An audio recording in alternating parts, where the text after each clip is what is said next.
সেনাপ্রধান, তোমার আম্মা শেখ হাসিনা এই পুরো বাংলাদেশটাই ইন্ডিয়ার করিডোর বানিয়ে রেখেছিল। এর আলাদা কোনো অস্তিত্ব পৃথিবীর বুকে ছিল না। তুমি কই ছিলাও?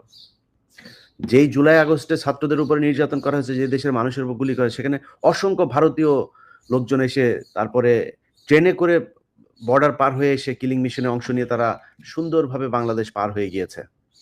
তুমি কোথায় ছিলা? বাটপার, তোর সময়ে 2024 সালে নির্বাচন হয়েছে না? চাতক পাখির মতো এই পলিটিক্যাল দলের দিকে তাকায় ছিলি?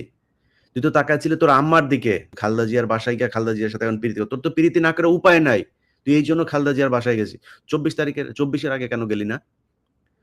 24 আগে যায় খালেদা জিয়ারে কেন করলি না যে আপা ম্যাডাম আপনাকে লাগবে আমাদের? তারেক রহমানের ফোন করছিলি?